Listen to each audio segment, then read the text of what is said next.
अगर कोई आपसे पूछे कि एक रेबीज पीड़ित कुत्ता यानी पागल कुत्ता कैसा दिखता है, तो आप क्या कहेंगे? मीडिया द्वारा गढ़ी गई विशिष्ट छवि एक पागल प्राणी की है जिसके मुंह से झाग बहती है। हालांकि ऐसा हो भी सकता है, पर दुर्भाग्य से स्पष्ट रूप से दिखने वाले लक्षण सामान्य हैं, पर लोगों को उन लक्षणों की जानकारी कम है।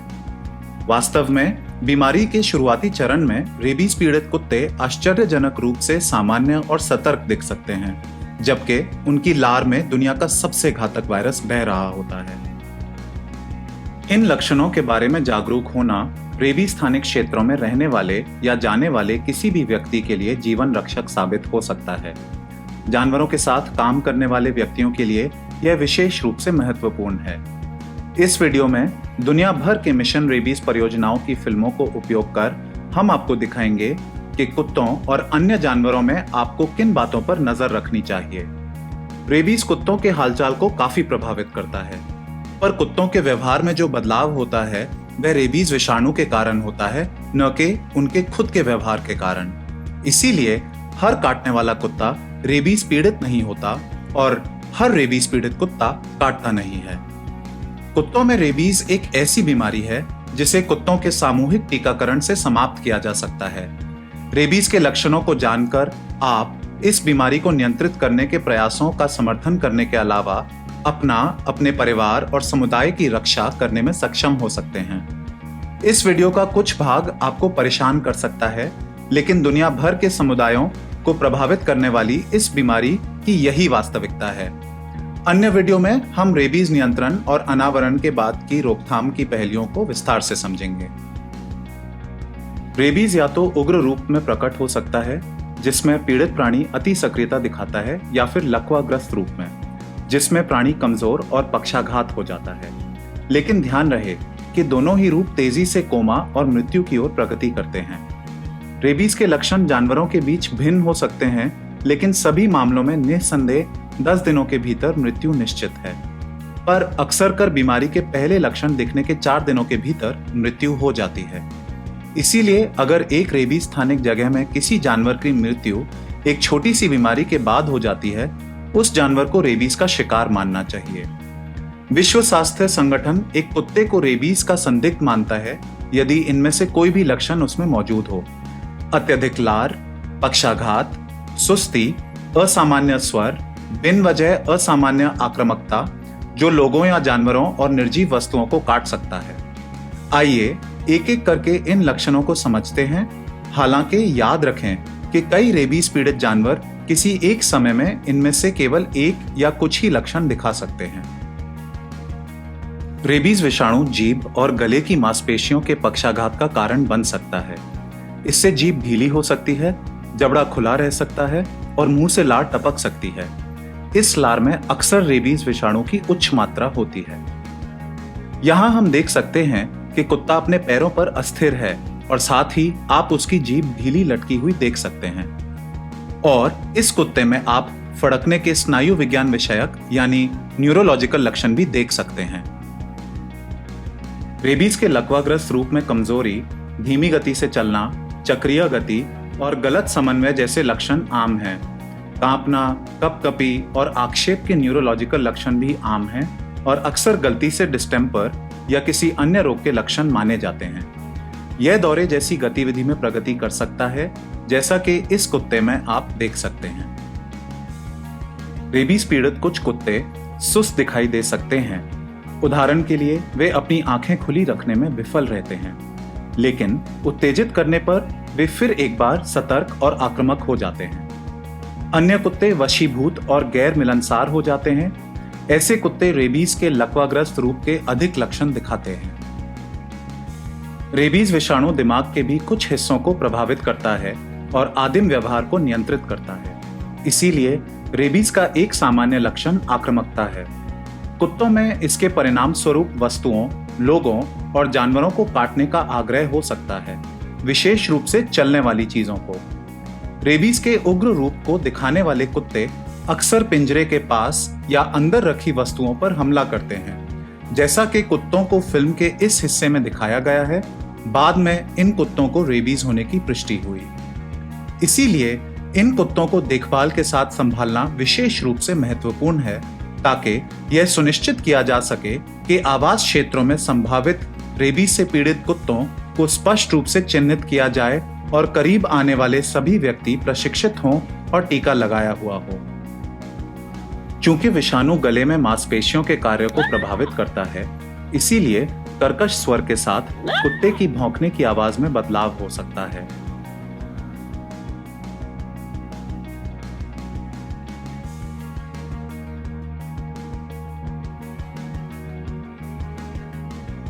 रेबीज विषाणु धोखा देने में माहिर है और कुत्तों में रोगशैया संबंधी यानी क्लिनिकल रेबीज कैसा दिखता है, इसकी एक विशिष्ट तस्वीर को चित्रित करने की कोशिश करने से कई असल रेबीज के मामले छूट सकते हैं। जानवरों के बीच रेबीज के लक्षण ज्यादातर असंगत होते हैं। कुछ कुत्तों में भूख की कमी होती है या फिर वे पानी पीने में असमर्थ होते हैं, जबकि अन्य कुत्ते अच्छी तरह से खान पान जारी रखते हैं। कुछ कुत्ते चंचल नजर आते हैं, जबकि अन्य पागल और आक्रामक हो जाते हैं।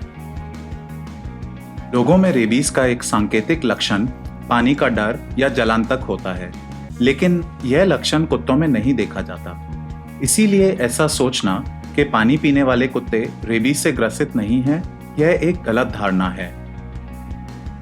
आपने इस पूरे वीडियो में कई पिल्लों को देखा। पिल्लों में रेबीज को अक्सर नजरअंदाज कर दिया जाता है क्योंकि स्वस्थ पिल्लों में काटना और नोचना एक सामान्य व्यवहार है। दुर्भाग्यवश पिल्लों के काटने या खरोचने के बाद लोग रेबीज के बारे में नहीं सोचते, जिसकी वजह से लोगों की रेबीज से मृत्यु हो जाती है। कई अध्ययनों में पाया गया है कि पिल्लों में रेबीज का चलन वयस्क कुत्तों की तुलना में अधिक है। संभवतः इसीलिए क्योंकि वे अक्सर बड़े पैमानों पर कुत्तों के टीकाकरण अभियानों के दौरान छूट जाते हैं या टीकाकरण के लिए पशु चिकित्सक के पास उनके ले जाने में देरी हो चुकी होती है, या फिर सिर्फ इसीलिए कि वह प्यारे होते हैं और लोगों की उनके साथ मेल जोल की संभावना अधिक होती है।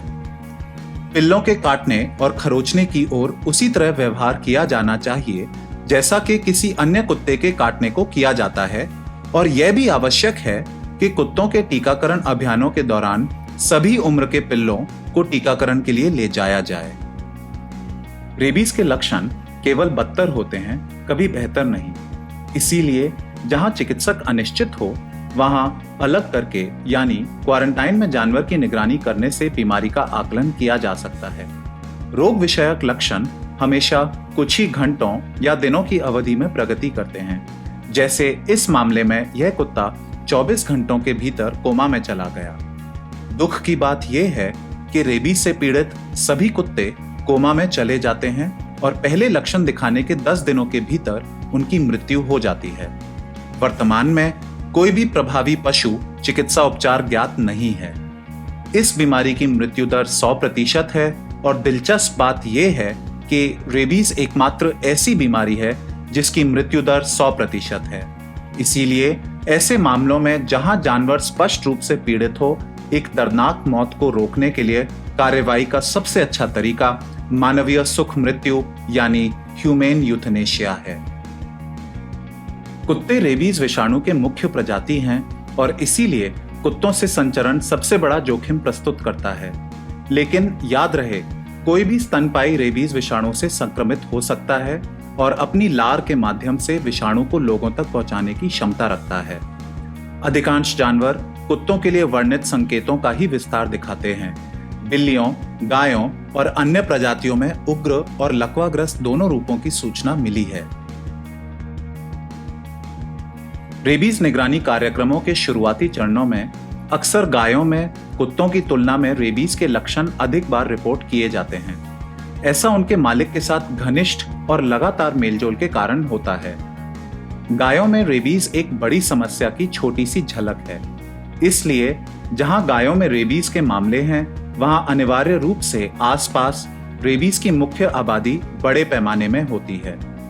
अन्य जानवरों की तरह गाय रेबीज के लकवाग्रस्त या उग्र रूप प्रदर्शित कर सकती है। अत्यधिक लार वाली गायों की जांच करते समय सावधानी बरतनी चाहिए, क्योंकि कई खबरें आई हैं कि लोगों ने किसी रुकावट की जांच करने के लिए मुंह में हाथ डाला और वह जानवर रेबीज से पीड़ित पाया गया। उग्र रेबीज वाली गायें अपने आकार और सींगों के कारण समुदायों के लिए काफी जोखिम पैदा कर सकती हैं।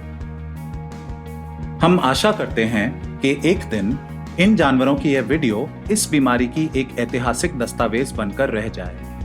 बड़े पैमाने पर कुत्तों के टीकाकरण के माध्यम से कुत्तों में रेबीज को दुनिया के कई हिस्सों से समाप्त कर दिया गया है, लेकिन यह बीमारी अभी भी अफ्रीका और एशिया के लोगों के लिए एक वास्तविकता है। मिशन रेबीज एक गैर सरकारी संगठन है। यह संगठन बड़े पैमाने पर प्रभावी कुत्ते टीकाकरण अभियानों के लागू होने के लिए और इस काम में सरकारों का समर्थन करने के लिए तरीकों और प्रणालियों को विकसित करने के लिए काम करता है। यह न केवल कुत्तों को रेबीज से बचाता है, बल्कि लोगों को भी इस भयानक बीमारी के जोखिम से सुरक्षित करता है। उनके काम के बारे में और जानने के लिए नीचे दिए गए लिंक पर क्लिक करें और पता करें कि आप हमें अंतिम रेबीज पीढ़ी बनाने में कैसे सहायता कर सकते हैं।